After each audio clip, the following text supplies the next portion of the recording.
What's up guys, welcome back to this episode of Timeline Tactics. I'm actually getting started at nighttime because the day kind of got away from me. I actually just came back from Galveston, Texas. Me and my wife's anniversary, we always go out to Galveston, try to catch some flounder this time of year, and we managed to catch quite a bit of flounder, and I can't wait to cook it up for you guys. So unfortunately I'm not going to show you guys the clips of where I caught these flounder, because if you're from the area of Galveston, you know that there's a lot of discrepancy about telling people where you catch your flounder, especially if it's a good spot. So we're gonna keep that hidden for now. I'm supposed to be going back in a week or so, and I'll definitely be showing you guys some of the spots I like to go to. But until then, we're gonna be doing a stuffed flounder today. I hope you guys enjoyed this video. Please make sure to hit that like button and don't forget to subscribe if you like what you see. So let's get started, guys. This is actually my very first time filleting a flounder in a way so that it can be stuffed. You can actually do it to where you take out all the bones and you have basically just this big pocket. Unfortunately I don't have my fillet knife with me. I had to buy this $12 fillet knife from Walmart. It's also kind of short, so it's going to be kind of hard to get all the way in. I'll show you guys what I'm talking about here in a second, but what I'm going to be doing is the alternate style, which is basically you open it up, you cut down the middle on the top side, and then you kind of just cut away the meat from the bone, and you just do that until you end up with just the meat. So let's go ahead and get started, guys, and I'm gonna show you how I'm gonna do that. Here is one of our flounders. I'm gonna wipe him off a bit. I got just an old rag here. Now I did see supposedly a hack that you can do to get all these scales off, and it's using one of these, I guess, wire type brushes. So let's go ahead and see if this works. Alright, so it looks like it works pretty good. So I'm gonna go ahead and take off all the scales off of this flounder, and because I know the camera's moving a bit, so let me go ahead and do this and I'll be right with you guys. So I use this scrub to basically just try to take off all the scales. It works pretty good. I'm not sure if it's necessarily faster, perhaps a better, this seems to be kind of like a hard plastic as opposed to a metal one, so I might have got the wrong one. Anyways guys, we're gonna go ahead and get started on this one. So what we're gonna do is we're gonna cut right down the middle. So we made that line down the middle, and now what we're gonna do is we're basically gonna pull back one of the fillets and just start sliding right on top of that bone down there, and we're just gonna be pulling it back, and the fillet will basically start coming off of the bone. So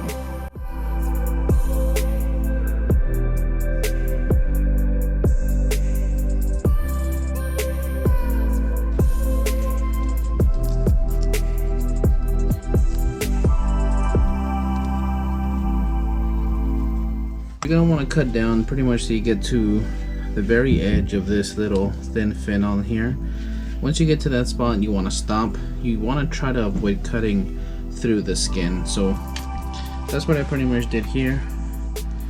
As you can see right there, I cut all the way down here, and that's where that thin fin starts. I did cut into the head. Whenever I cut this, I cut part of the head a bit, so some of the rib is right here, but I'm just gonna make sure this piece here doesn't have any rib in it, and I can just cut that piece off, and it's not gonna be a big deal. So we got this side done. Let's go ahead and do this side, and then we'll go from there. Alright guys, so I went ahead and removed some of the belly part here, which is mainly just like the rib cage, which tends to have most of your bones. So I just went ahead and cut across there, and I was gonna keep going here. So like I said, you're cutting down to basically the edge of this fin right here, and then you're gonna want to stop. Okay, so there it is. We got the top done already, but now comes the trickier part. So you're gonna tuck our knife under the rib cage and try to separate it from the meat that way.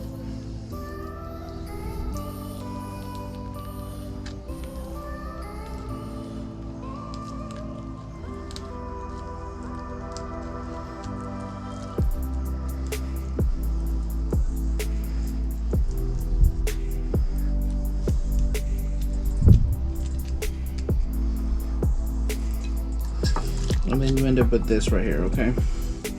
See how it's making sort of a pocket? That's what we're gonna do with the whole thing. This knife is really short, it's only 4 inches, so we're probably gonna go section at a time and then just clip it. And actually, that's what we're gonna have our shears for here. They're not super sharp, but they should get the job done. Basically, we're gonna cut into this as much as we can, separate the bone, and then we're just gonna clip the inside edges. So let's get this done real quick.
And there you have it, guys. So here is the bones from the inside of the flounder, and here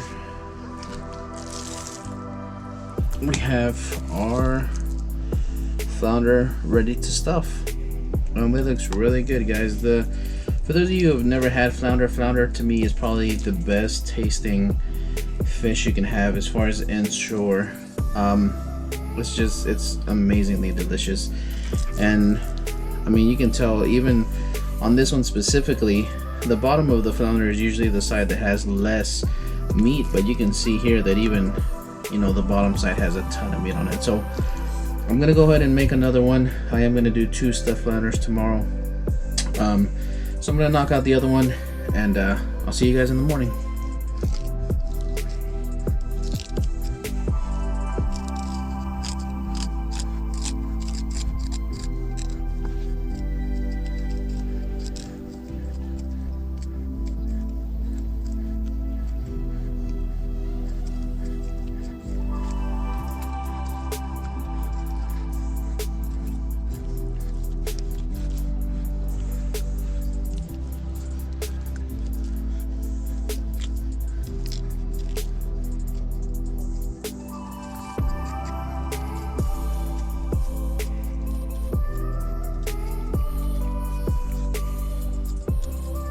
Alright guys, so it's now morning time, and I'm gonna go ahead and get the stuffing ready for our stuffed flounder.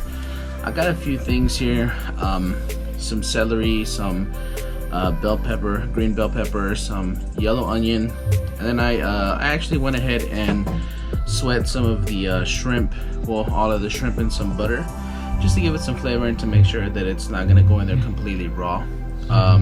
So I'm just gonna chop up the veggies that I have now, then I'm gonna sweat them in some butter, and then we're gonna put everything together.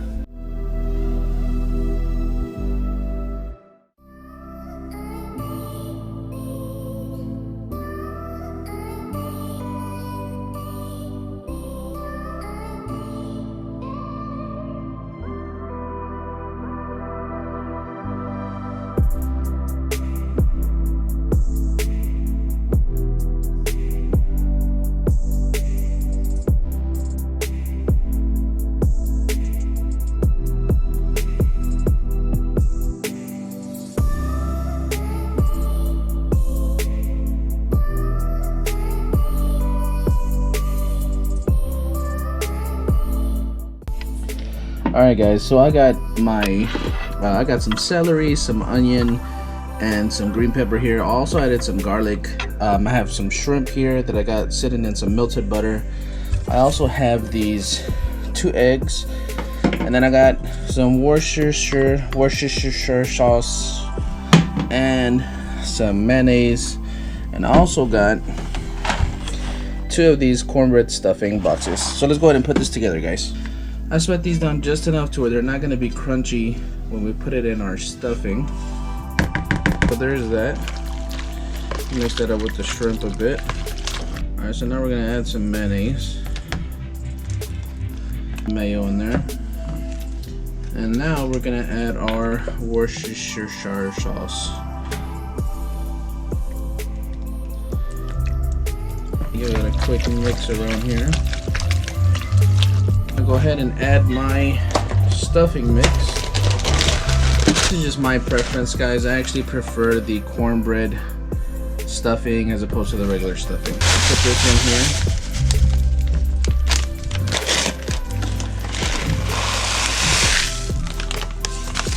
Alright, so I'm going to mix that in here.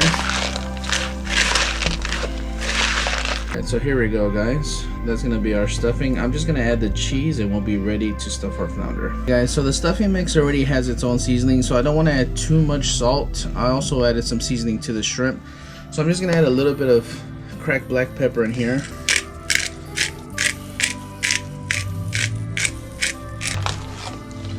Alright guys, so I'm just going to add some cheese in here.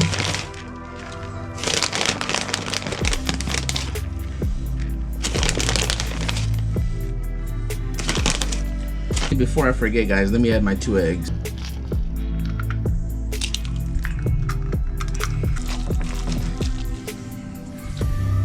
Alright guys, so there is the stuffing that's going to go into our flounder. Let's go ahead and stuff our flounder, guys. Alright, so we're going to open this up, guys. I'm going to pour some of this stuffing right inside. In a way, this is kind of like a side for the flounder. Since it's going to be so much stuffing, and I mean, all I'm gonna serve with this is some white rice, so you want to make sure you make quite a bit for it, especially because it's really yummy. As shrimp and stuffing, I already love stuffing as it is, so it's gonna be quite delicious. Alright, so let's stuff our other flounder here.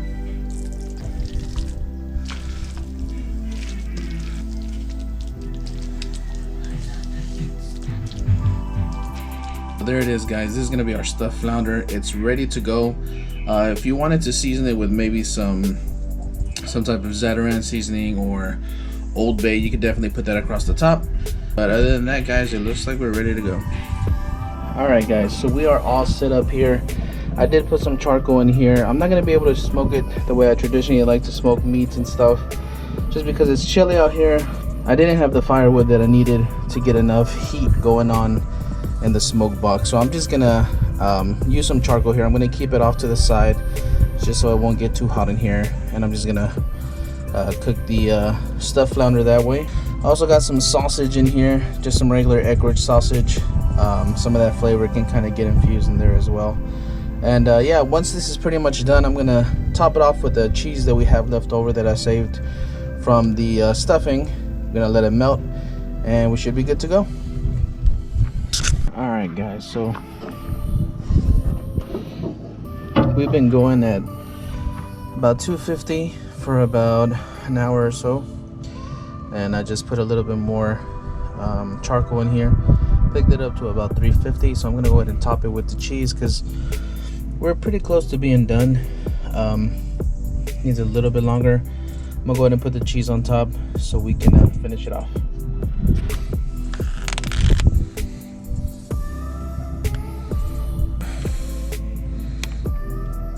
Alright, that should be good right there. And let's go ahead and let it cook for about another 20 minutes. Decided not to boost the heat too much because it is fish. It cooks at a lower temperature, so it's only been in here for maybe like 2 hours. It's at about 250. It should be ready. Let's go ahead and take a look. Look at that, guys. That is some beautiful looking stuffed flounder.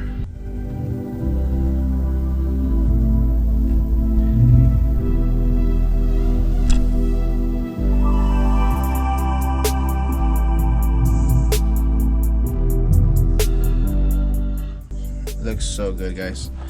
We should should be just about ready. You can see here it's just flaking off right there. So looks like we are good to go, guys. I'm gonna go ahead and take this inside. I got some family here at my house, so we're actually all gonna be eating. So I'm gonna go ahead and just take a piece of this off, put it on a plate, and I'll go ahead and try it with you guys out here. Alright guys, so here is the final product. This is gonna be, you can see the shrimp in here, some of that stuffing, the cheese, and here's a nice little chunk of the flounder right here. Beautiful fish, it's nice and white. And then with the smoked sausage, I just made a little hot dog. So let's go ahead and give this a shot. Alright, so keep in mind I've never had stuffed flounder before, but let's go ahead and give it a shot, guys. Alright, so here's a chunk of the flounder and some of the cheese and stuffing. I'm gonna put a little piece of shrimp on there. It's a nice bite.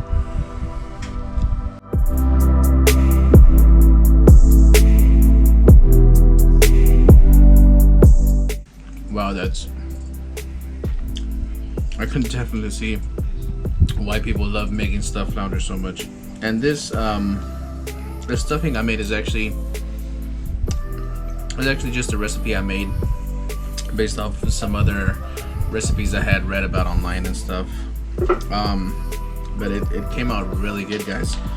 I definitely recommend you give it a shot. And the vegetables are really good in here. For sure, it's definitely a really good idea to sweat all the vegetables before you put them in here, because even though they cook, you don't want them, you know, extra crunchy. And I just got some white rice here, but it tastes fantastic. So that's gonna be it for this video, guys. I really hope you enjoyed it. I hope you learned something. Maybe you give it a shot. If you have a different way you like making your stuffed flounder, or you just like making flounder in a different style, please make sure to let me know in the comments. Don't forget to smash the like button. I really appreciate all you guys who follow me and subscribe. If you haven't subscribed yet and you'd like to see some more catch and cook videos, I have more catch and cook videos on my channel. Don't forget to check them out. And we see you guys on the next episode. Thai Lines.